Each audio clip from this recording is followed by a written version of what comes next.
everyone and welcome. This is a video for the Aquarius Divine Masculine that's in a karmic romantic relationship, or you could be Divine Feminine watching because your Divine Masculine is a Aquarius and in a romantic karmic relationship. Good deal. This is a mouthful. Either way, I'm grateful that you guys are here. Thanks for tuning in. It is a general reading, so take what resonates, leave the rest. Some of it might be for you, some of it might be for someone else.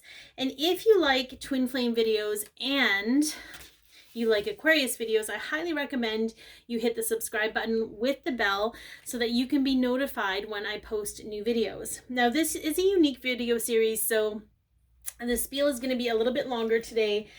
I'm not going to be trashing the Divine Masculine or the karmic partner. So if you came here for that, I highly suggest you exit stage left because I don't want to disappoint you. But if you choose to stay, know that everything that is channeled is from a place of love and to create awareness for you and to help understand the purpose of this relationship in regards to your journey. I do believe the karmic person is here for both the Divine Masculine and the Divine Feminine. And while I'm not here to tell you that you have to like the person or condone who they choose to be, I am here to tell you that the emotional reaction you have to them can help you identify your own wounds and how to heal them. So without further ado, let's see the current energy of the relationship between the Divine Masculine and their karmic partner. Okay, so this has come, you guys, I'm not kidding you. The last video was the first time I think I haven't seen it, where their heart's in a cage. Right? There's zero vulnerability. There's zero openness. I'm going to protect my heart at all costs, and I'm not going to let anyone in. Okay? There's this absence of love. There's this absence of connection in this particular relationship. Okay? How is the Divine Masculine seeing the situation? Okay. So we have reach out. What I find very interesting about this particular card, though, is it looks like steps, right? Sitting on the steps. Sitting on the steps. It doesn't necessarily have much to do with reaching out, but almost like steps. Like, I gotta take steps. These are the proper steps when it comes to a relationship. You know, you gotta date, and then you gotta, you know, be exclusive, and then you gotta move in together, and then you gotta get a dog, and then you gotta get married, and then you gotta have kids, and whatever the appropriate steps are. So I feel like with, it's interesting because there's such a void of emotion that I'm picking up on, very much like I'm going to check my boxes because that's what people do. But there's not this whole like excitement and love about this relationship and the steps that it's taking. It's almost like, yeah, we're just going to follow So I do feel though that this is past energy in the sense of being like, this is what they thought they were supposed to do. And it didn't matter that they didn't have those feelings. Nobody really loves each other. Not really. You know, you don't really marry for love. You marry for blah, blah, blah. Like it could be very much that there were some beliefs around marriage and partnership that the Divine Masculine absorbed from their parents or people around them. How are they seeing their karmic person? Which I have to tell you, because if they've experienced the connection with their Divine Feminine, it would be very difficult to stay in a relationship where that love doesn't exist. Okay, they might try. I mean, I'm just saying. All right, the karmic person. How is the Divine Masculine feeling about their karmic person? Oh. I don't know if you can see that stuff on camera, but it's funny. Interesting. So they're aware of the fact that this person is here to teach them. I mean, they could actually be a teacher if you want to get literal about it. I feel like the Divine Masculines I'm tapped into right now are super literal. They could be an actual teacher. But there's some part of their higher self and subconscious that recognizes that this person is here to teach them something. It's in this card. Okay, this is on the bottom. This card has shown up as somebody who's like in charge, right? And sort of, so I feel like they kind of were just subservient to this person in the sense of like, yeah, you know, whatever. you take the lead kind of a thing, because they didn't really care, but they knew they should probably partner up. Like, it wasn't like this really deep love, or it was sort of just like, you know, checking a box. I keep getting checking a box. So why this person? What is it about this person? Oh, interesting. Okay, so we have new vitality.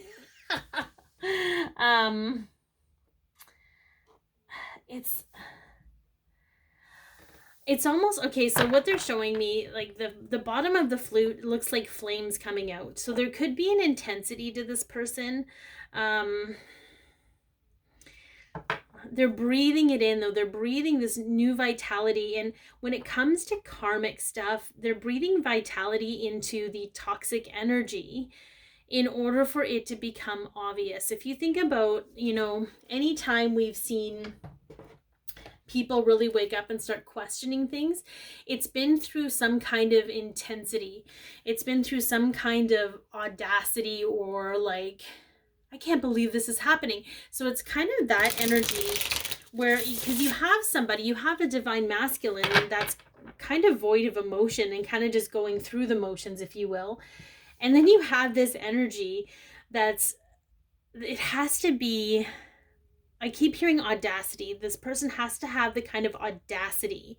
And what I find very interesting, what they're showing me, is the two energies of these women are very like polite, very soft, very, you know, understated in the public eye. But behind the scenes, we don't have that energy, okay? So there's a massive polarity happening for the divine masculine, being like, what is this, right? Like, it has to be something that actually makes them feel something in order for them to shift and change, okay? So what lessons and beliefs what lessons are being learned?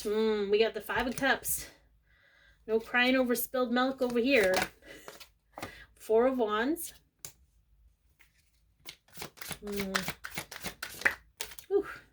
Ace of Swords. Okay, I love this, and I'm going to tell you why.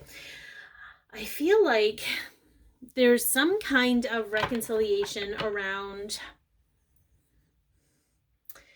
not wanting to be the only single one, not wanting to be, I want to say left at the altar. I don't want to say like, not wanting to be the loser at the party. Everybody else is celebrating certain milestones in their life.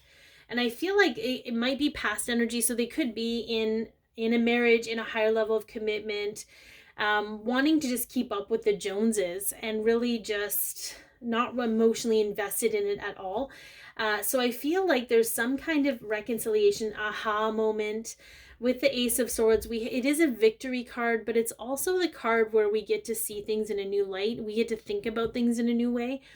And so there could be some recognition around, okay, I didn't want, and for the divine feminine, you might actually understand this to some degree. It might be something that you struggled with, but it's like, I don't want to be the only one not with somebody. Everybody's got somebody. I want to be like everybody else, and everybody's getting married or having kids or buying a house. I want to be like that too. I don't want to be left out. But there's some kind of awareness around the fact that they made the choice out of that reason versus actually wanting to be happy and feel something. Okay, so let's take a look at what is showing up for the divine feminine in regards to this karmic partner.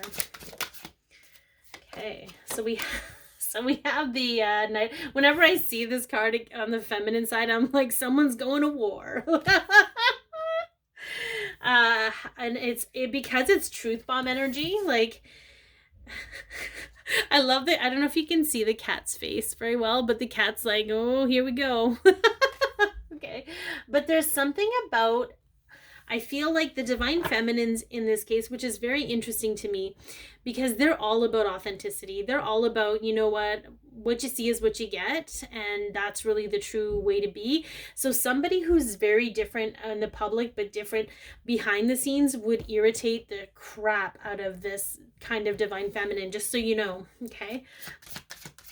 So we're going to talk a little bit about that. Yeah, we've got the King of Swords, right? My way or the highway. Things have to be right or wrong or black and white. Okay. So, because what I got from that was, whoop, whoop, whoop. Yeah, look at that. More swords. Lots of swords energy, guys. All right, the Page of Swords, seeing things in a different way, learning to go about things a different way. It could be too, and this is the thing, because you don't have to, like I said, you don't have to like what this person is doing. You don't have to condone what they're doing. But what Spirit is saying is, I feel that adverse reaction you have to their inauthentic behavior has a lot to do with bringing in compassion for people that maybe aren't even aware of what they're doing. And because when you have compassion, you have to dig into why it bothers you. So why does it bother you that someone feels the need to be two-faced? Okay, what is it about two-faced? What's coming up with you in this two-faced energy? What Spirit is saying is that if you're reacting this way, there's somewhere in your experience that you've experienced, that you've had an experience maybe with someone that's two-faced. Maybe it's some recurring pattern in your life. Maybe it looks like they're getting away with something that they shouldn't. You know, are you being judge, jury, and executioner? But why? Right? It's showing up for you to recognize that it's still somewhere in your energy field. Okay, it may not have anything to do with this person, but this person is triggering that in you. Okay. All right, let's see what are you both guided to do in this moment? Oh, I love this. Free spirit. Just let go. We have self-joy, self-communication, self-creation, to create some effort in the flow, but to really free yourselves from those concepts of right and wrong. Like, your divine masculine is in this energy of this is the right thing to do because this is what everybody else does, right? And you might be in this energy of being like, this is the right thing to do because this is what good people do and not bad people, right? So there's something here that's definitely being reconciled so that you guys can be more free in your compassion, in your love, in your acceptance of yourself. And you could not have been able to do that together. So it had to be done with somebody else on the outside in order to reconcile those things. So I hope that this has helped. Be your peace, love yourself, share your light, and have an amazing day.